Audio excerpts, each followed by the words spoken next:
में पैदा हुआ है यीशु हमारा। आओ चले हम सिजदा करने, उस बालक ने हमको पुकारा, उस बालक ने हमको पुकारा। बैतलहम के गौशाले में पैदा हुआ है यीशु हमारा। आओ चले हम सिजदा करने, उस बालक ने हमको पुकारा, उस बालक ने हमको पुकारा। बैतलहम के गौशाले में पैदा हुआ है यीशु हमारा।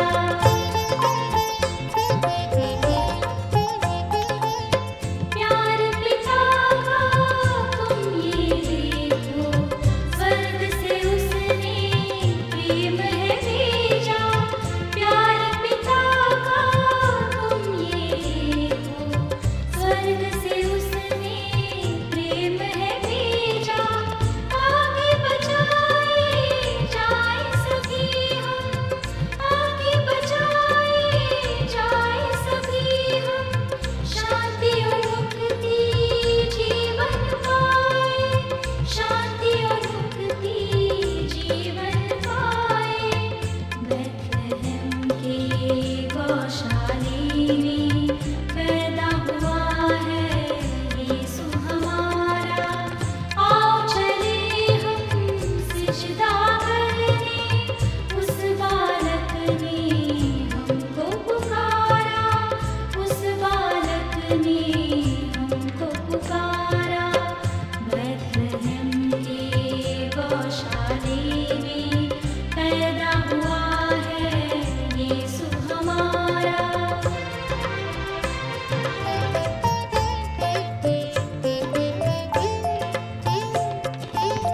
स्वर्ग में देखो चमका तारा, बैतलहम पर करता इशारा। स्वर्ग में देखो चमका तारा, बैतलहम पर करता इशारा। सिजदा करने आए मजूसी, सिजदा करने आए मजूसी। सोना मुरलो पान चढ़ाए, सोना मुरलो पान चढ़ाए। बैतलहम के गौशाले में पैदा हुआ है यीशु हमारा। आओ चले हम सिजदा करने, उस बालक ने हमको पुकारा, उस बालक ने हमको पुकारा।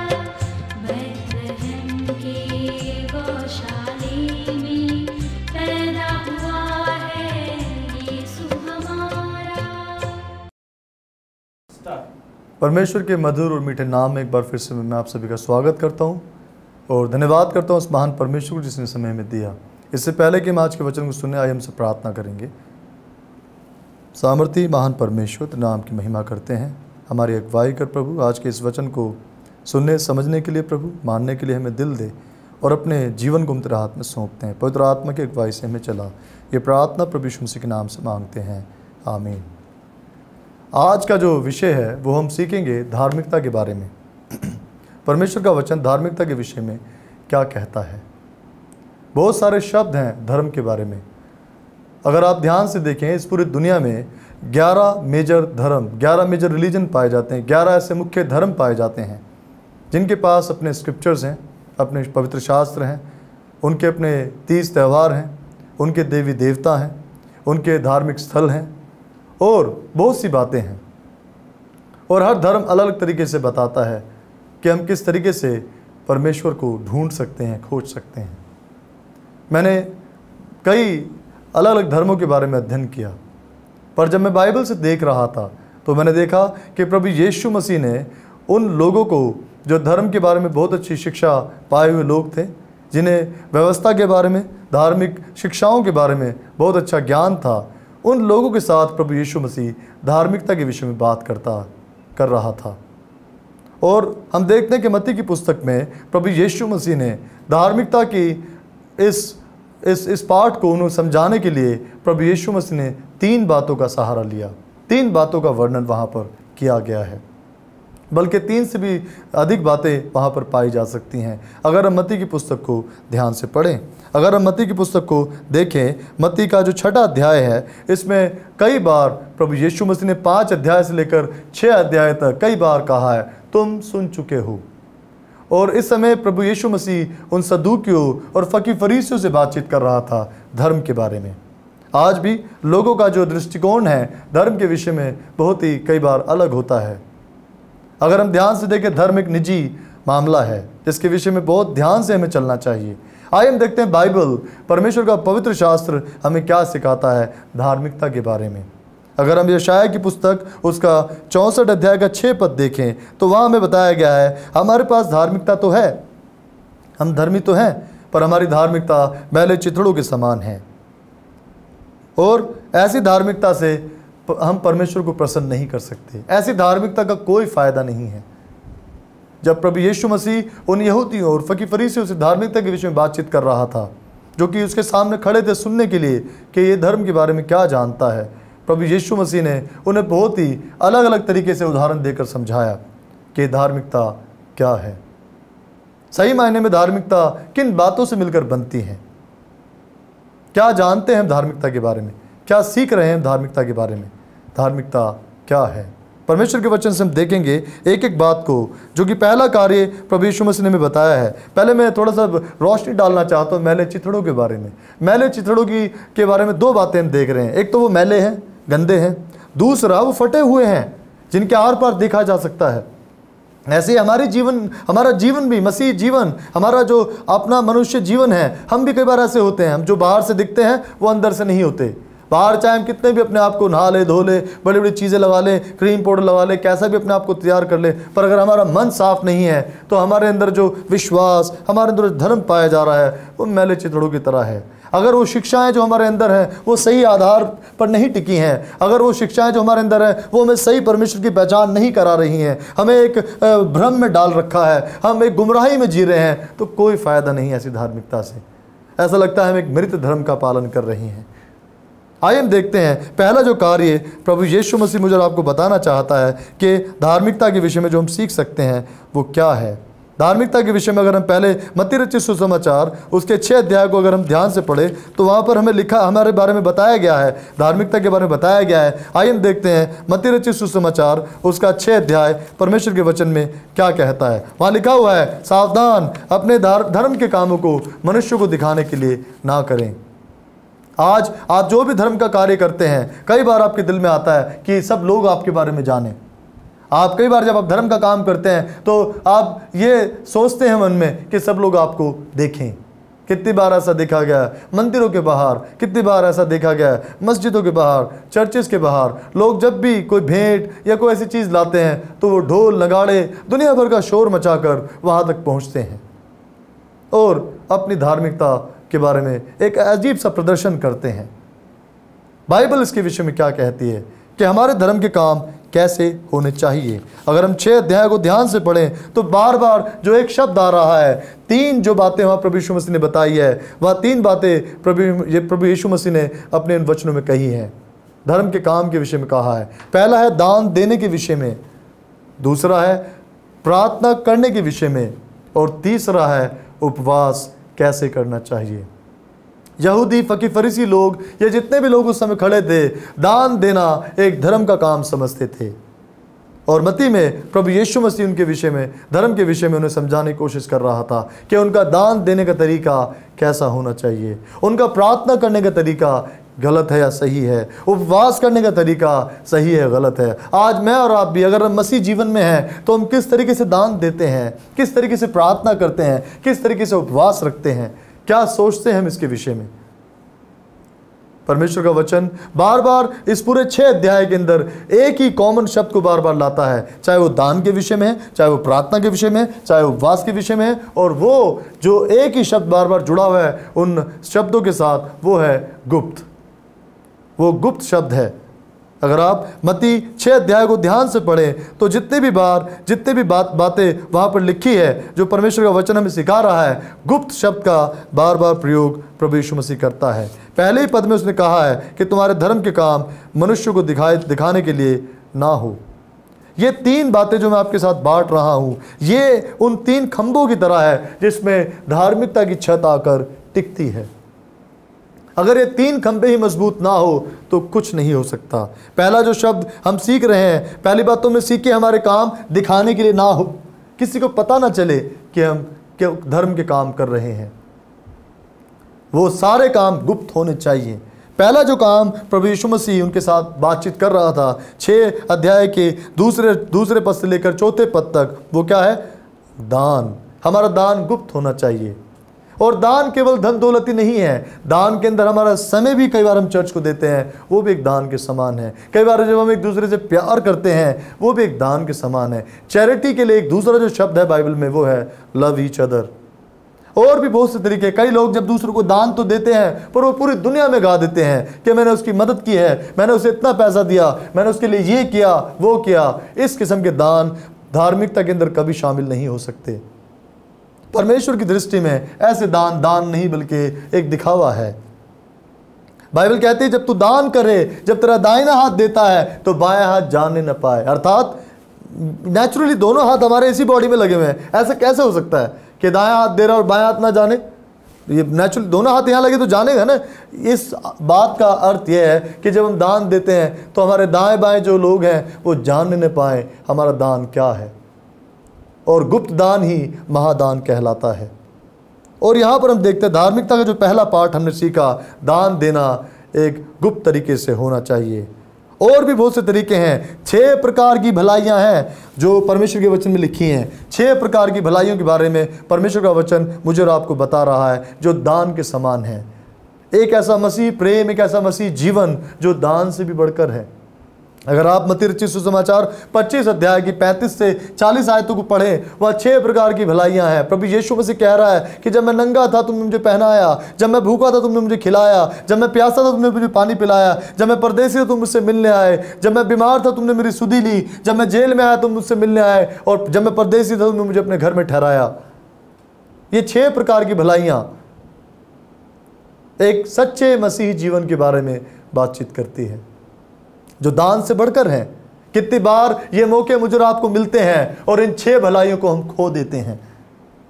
हम सोचते हैं कि जो व्यक्ति हमें नंगा दिखाई दे रहा है, अरे वो तो क्रिश्चियन नहीं है, वो तो हमारे यहाँ का नहीं है, वो हमारे चर्च का मेंबर नहीं है, वो ऐसा नहीं है, वो वैसा नहीं है, उसे जानते नहीं, और हम इस मौके को छोड़ देते हैं। कई लोग ऐसे, कई जो बीमार होते हैं आस पड़ोस में, बाइबल कहते हैं कि तुम अगर अपने जान पहचान वालों को ही प्यार करते हो तो कौन सा बड़ा काम करते हो। अगर आप नेक सामरी की कहानी को पढ़ें तो वहां पर नेक सामरी किसको दर्शाया गया है? प्रभु यीशु मसीह को, जो अनजाने में उस घायल व्यक्ति की मदद करता है। और यहां पर भी प्रभु यीशु मसीह कह रहा है कि जो तुमने छोटों से छोटों के साथ किया है, मुझे जो तुमने किसी को नंगा देखकर, भूखा देखकर, प्यासा देखकर खिलाया पिलाया, कपड़े पहनाए, परदेसी देखकर अपने घर में ठहराया, बीमार देखकर उसको मिलने गए, वो तुमने उनके साथ नहीं बल्कि मेरे साथ किया है। और जो तुमने नहीं किया वो तुमने उनके साथ नहीं किया बल्कि मेरे साथ नहीं किया।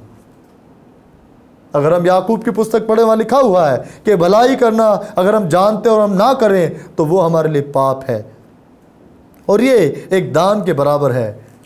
याकूब की पुस्तक अगर आप पढ़ें, वहाँ पर लिखा हुआ है कि जो कोई ये जानता है कि भलाई किस रीति से होती है और अगर वो उस भलाई को नहीं करता है तो वो इसके लिए क्या है? पाप है। क्या हम इस भलाई को करना नहीं चाहते जो दान से बढ़कर है? क्या आप उन 6 भलाइयों में अपने आप को कभी पाते हैं? क्या आपने कभी ऐसे मौक़ों का फ़ायदा उठाया है जो आपको मिले हो अनजाने में?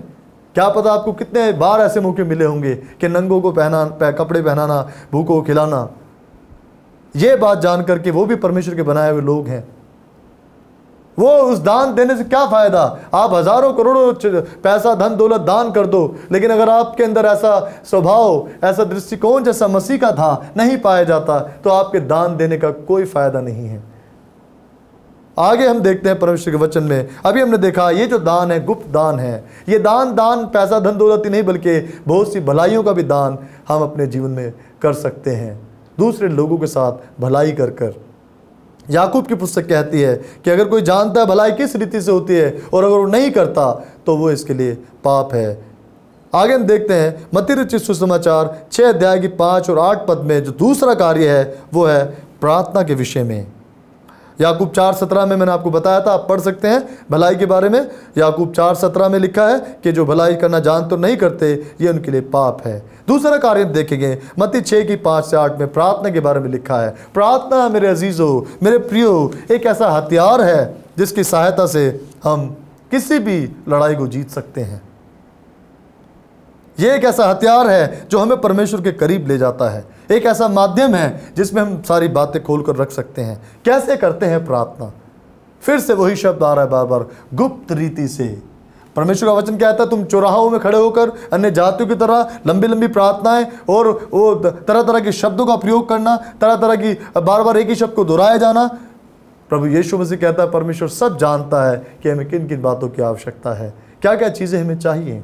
जब एक पिता अपने बेटे को रोटी दे सकता है, अगर उसका बेटा रोटी मांगे तो उसे पत्थर नहीं देता, या जो भी उसकी ज़रूरतें पूरी करता है, अगर उसका बेटा उससे मछली मांगे तो उसे बिच्छू नहीं देता, और जो भी उसकी बातें हैं जैसा लिखा है बाइबल के अंदर, तो क्यों ना आसमानी पिता हमारी ज़रूरतों को पूरा करेगा जो हम प्रार्थना में मांगते हैं। मत्ती 7:7 में लिखा मांगो तुम्हें दिया जाएगा, प्रार्थना के द्वारा। क्या हम प्रार्थना करते हैं सही रीति से? रोमियो 8 बाब की 26 आयत में लिखा है कि हमें प्रार्थना आत्मिक रीति से करनी चाहिए। हमें प्रार्थना करते समय पूरी आत्मिकता में होना चाहिए, सच्चे दिल से हमें प्रार्थना करनी चाहिए। अगर आप देखें 2 लोगों की कहानी लूका में लिखी गई है, 2 लोगों के बारे में। 2 लोग, लूका 18 अध्याय उसके 9 से 13 में लिखा है कि 2 लोग प्रार्थना करने के लिए मंदिर में गए और प्रभु यीशु मसीह उनसे पूछ रहा था तुम जानते हो कि किसकी प्रार्थना सुनी गई?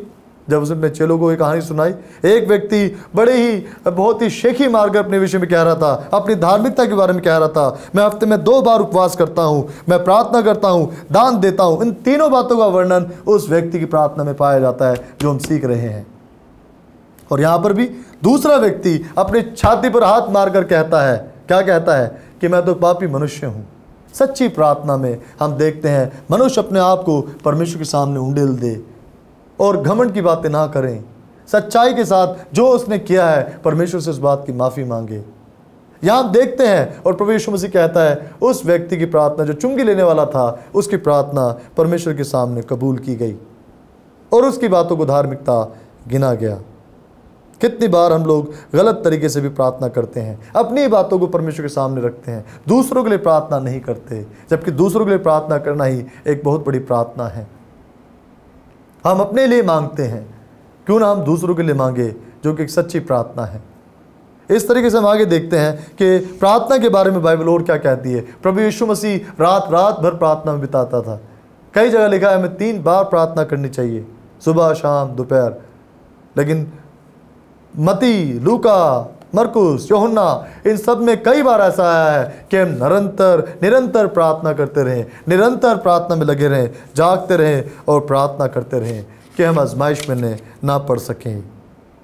प्रेरितों का काम 10 बाब की 1 से 4 आयत अगर आप ध्यान से पढ़े, वहाँ एक ऐसे व्यक्ति के बारे में लिखा है जिसका प्रार्थना में जीवन था, जो दान देता था, जो धर्मी था और जिसके जीवन में हम देखते हैं कि वो उपवास रखता था। और वो व्यक्ति कौन है? कॉर्नेलियुस के बारे में अगर आप पढ़ें तो बाइबल हमें बताती है, प्रेरितों का काम उसके 10 अध्याय और 1 से 4 आयत में हमें बताया गया है कि एक स्वर्गदूत ने आकर कॉर्नेलियुस का नाम लेकर उसे पुकारा दोपहर के समय, तीसरे पहर के निकट, उसे कहा कि तेरी प्रार्थनाएं, तेरे दान और तेरा जो जीवन है उसकी चर्चा परमेश्वर के यहाँ की गई है। कॉर्नेलियुस अनजाने में धर्मी व्यक्ति था, परिवार समेत डरता था, अपने घराने समेत परमेश्वर की आराधना में लोलीन रहने वाला व्यक्ति, और उसके जीवन में धार्मिकता के 3 खंभे पाए जाते थे। ये 3 कार्य उसके जीवन में पाए जा रहे थे। अर्थात धार्मिकता की सही नींव इन्हीं बातों पर पड़ सकती है। कौन कौन सी? पहला, एक गुप्त दान, दूसरा गुप्त तरीके से प्रार्थना करना, और तीसरा है हमारा गुप्त उपवास। कैसे उपवास रखते हैं? कई लोगों का उपवास रखने का तरीका गलत है। बहुत लोग उपवास रखते हैं सिर्फ टाइम पास के लिए, जबकि उपवास का मतलब है अपने आप को परमेश्वर की उपस्थिति में बनाए रखना, पूरा दिन परमेश्वर के साथ बिताना। बहुत सारे लोग उपवास तो रखते हैं पर काम करने लग जाते हैं, कुछ भी काम में बिजी हो जाते हैं ताकि समय बीत जाए। नेचुरली जब आप, स्वाभाविक है, जब आप कहीं पर समय बिता रहे हैं, काम कर रहे हैं, तो आपको भूख का पता नहीं चलेगा। और बहुत सारे लोग हैं जो उपवास रखते हैं, दिन भर उपवास के नाम पर खाते रहते हैं। अलग अलग तरीके से उपवास है। खैर, बहुत से लोग थिएटर की टिकट ले लेते हैं, सिनेमा घर चले जाते हैं, 3 घंटे की जिंदगी बिता देते हैं, उपवास रखा हुआ उन्होंने। बहुत से लोग बार बार जहाँ भी जिनके पास जाते हैं सबको बताते हैं आज मेरा उपवास है। पर प्रभु यीशु मसीह मत्ती रचित सुसमाचार उसके 6 अध्याय के 16 पद से लेकर 18 पद में क्या कहता है कि उपवास क्या है। उपवास के बारे में हमें परमेश्वर का वचन क्या सिखाता है, क्या जानते हैं उपवास के बारे में, क्या बाइबल हमें उपवास के बारे में वो सही बातें बताती हैं जो होनी चाहिए हमारे जीवन में। और इस तीसरे काम के बारे में हम देख सकते हैं यशायाह नबी की पुस्तक उसके 58 अध्याय में बाइबल हमें सिखाती है कि उपवास कैसे होना चाहिए। प्रभु यीशु मसीह ने 40 दिन तक उपवास रखा, निराहार रहा। मूसा ने 40 दिन तक उपवास रखा। एस्तर ने अपनी जाति को बचाने के लिए उपवास रखा। महात्मा गांधी ने हमारे देश को बचाने के लिए, आज़ादी दिलाने के लिए उपवास रखा। इसका अर्थ है अपना समय भूखे प्यासे रहकर परमेश्वर के साथ बिताना, उसे ही हम उपवास कहते हैं। और ये बात सच है कि बगैर उपवास के कई बार हमें एहसास नहीं होता कि हम परमेश्वर के कितना नज़दीक है। इसलिए मसीह उन्हें बता रहा था कि हमारे जीवन में ऐसी धार्मिकता होनी चाहिए। ना केवल उन्हें बता रहा था बल्कि आज मुझे और आपको भी बता रहा है कि हम किस तरह के मसीही हैं। क्या हमारे अंदर ये धार्मिकता पाई जाती है जो प्रभु यीशु मसीह की धार्मिकता है? क्योंकि प्रभु यीशु मसीह ने उपवास किया 40 दिन। प्रभु यीशु मसीह ने अपने आप को दे दिया, अपने आप को दान कर दिया मेरे आपके गुनाहों के लिए। और तीसरा, दिन रात प्रार्थना में लगाया उसने, यहाँ तक कि सलीब पर भी प्रार्थना कर रहा था प्रभु यीशु मसीह, हे पिता इन्हें क्षमा कर क्योंकि नहीं जानते। तो क्या हम तीनों बातें पाते नहीं पाते मसीह के जीवन में? मसीह की धार्मिकता में तीनों बातें पाई जा रही हैं, दान, प्रार्थना और तीसरा उपवास। लेकिन गुप्त तरीके से मुझे और आपको कहा गया है, क्योंकि हमारा पिता गुप्त में हमें देखता है और गुप्त में ही हमें प्रतिफल देता है। तो क्या आज ये तीनों बातें आप करने के लिए तैयार हैं? क्या आज आप धार्मिकता की इस नींव में बने रहना चाहते हैं? मसीह कहता है, अगर आप पढ़े वहाँ पर लिखा हुआ है कि अगर हमारी धार्मिकता फकीर फरीसियों से बढ़कर नहीं है तो हम कभी भी स्वर्ग के राज्य में दाखिल नहीं हो सकते। मसीह हमें बता रहा है, प्रभु यीशु मसीह हमें सिखाना चाह रहा है कि धर्मी होने का क्या मतलब होता है, धर्मी हम कैसे बन सकते हैं, धार्मिकता क्या है। और मत्ती रचित सुसमाचार 6 अध्याय के 18 पद में हमें वो सिखा रहा है। और उन चेलों के सामने प्रभु यीशु मसीह फकीर फरीसियों की धार्मिकता के बारे में बात करता है। उन्हें बता रहा था कि किस तरीके से इनकी धार्मिकता में जो गुप्त बात नहीं पाई जाती, ऐसी धार्मिकता से हम कभी भी स्वर्ग के राज्य में नहीं जा सकते। और वहाँ पर हम देखते हैं कि प्रभु यीशु मसीह जब उन्हें धार्मिकता का पाठ पढ़ा रहा था, मत्ती 6 अध्याय अगर हम पूरा ध्यान से पढ़ें, अंतिम पदों में उसने बताया है। यहाँ तक कि अगर आप मत्ती और लूका, जितने भी नए नियम की पुस्तक है, मत्ती, मरकुस, लूका, यूहन्ना, अधिकतर यशायाह नबी की पुस्तक का वर्णन प्रभु यीशु मसीह ने किया है। अधिकतर जो हवाले हैं, अधिकतर जो पद हैं, यशायाह नबी की पुस्तक से लिया है। यशायाह कहता है, ये लोग होठों से तो मेरा आदर करते हैं पर इनके मन दूर रहते हैं। ऐसी दिखावे की धार्मिकता में ही ऐसा पाया जाता है। ज़्यादातर प्रभु यीशु मसीह ने यशायाह की पुस्तक को पढ़ा है और यशायाह की पुस्तक से पढ़कर उन लोगों को समझा रहा था। यशायाह की पुस्तक से ही मैंने और आपने शुरू किया था कि हमारी धार्मिकता मैले चिथड़ों के समान है। हमने सीखा हमारा दान गुप्त होना चाहिए, हमारी प्रार्थना गुप्त होनी चाहिए, हमारा उपवास गुप्त होना चाहिए। यशायाह 58 अध्याय को हम ध्यान से पढ़ें, उपवास की बहुत सी बातें वहाँ लिखी हैं। उपवास का जो निष्कर्ष वहाँ पर दिया गया 58 अध्याय के अंत में, वो है भलाई का काम करना। भलाइयाँ, जिन 6 भलाइयों के बारे में मैंने आपसे मत्ती रचित सुसमाचार 25 अध्याय में बात की हैं, वो भलाइयाँ भी ऐसी गुप्त होनी चाहिए कि हमें पता नहीं चलना चाहिए कि हमने कब की हैं। इसलिए उसके अंतिम हिस्सों में वो लोग जो प्रभु यीशु मसीह के दाहिने हाथ पर आकर खड़े होते हैं, वो कहते हैं, पिता हमने कब तेरे साथ ये भलाइयाँ की हैं, हमने कब तुझे नंगा देखा कपड़े पहनाए, कब तुझे भूखा देखा कि खिलाया। आइए उस धार्मिकता को पहन ले जो मसीह हमें देना चाहता है। गुप्त दान, गुप्त प्रार्थना और एक अच्छा उपवास जो गुप्त तरीके से रखा जाए, दूसरों के लिए रखा जाए। जैसे मैंने कई उदाहरण आपको दिए हैं, एस्तर का, महात्मा गांधी का, मूसा का और यहाँ तक कि हमारे गुरु प्रभु यीशु मसीह का। हम इन बातों को याद रखें, तभी हम एक सच्ची धार्मिकता में शामिल हो सकते हैं। तभी हम एक ऐसी धार्मिकता को ग्रहण करके पहन सकते हैं जो मैली नहीं है, चिथड़ों के समान नहीं है, जो प्रभु यीशु मसीह के लहू के द्वारा धो दी गई है, ऊन के समान श्वेत है, बर्फ की तरह श्वेत है। क्या आप और मैं इस बात का निर्णय ना करें आज? क्या आप इस बात में, क्या आप इस धार्मिकता में शामिल होना चाहते हैं?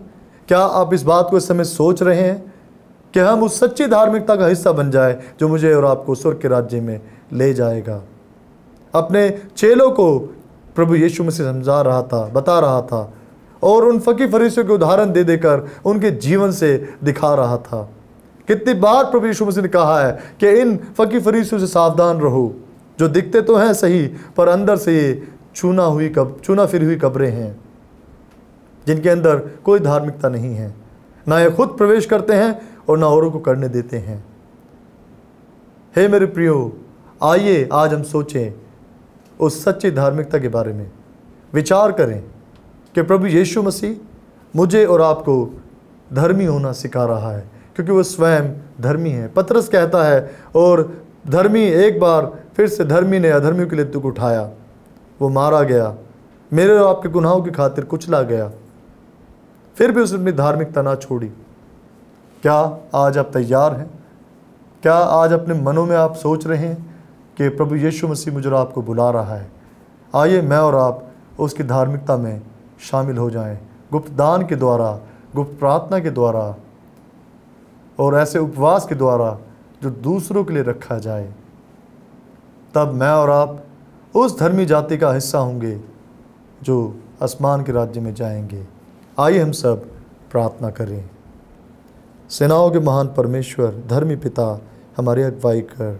जितने लोगों ने इस समय तेरे वचन को सुना है, वो आज के बाद से अपनी दिनचर्या में गुप्त दान, गुप्त उपवास और गुप्त रीति से प्रार्थना करना सीखें। पिता, हम एक सच्चे मसीह बनकर तेरी उस राह पर चल सके।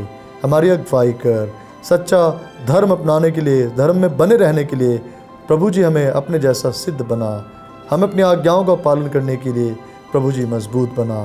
धन्यवाद और विश्वास के साथ जाने जाने गुनाह और कसूरों से माफ़ी मांगते हुए प्रभु जी प्रार्थना तेरे बेटे अपने उद्धार करता प्रभु यीशु मसीह क्रीस्त के नाम से मांग लेते हैं। सुन और कबूल कर ले। आमीन।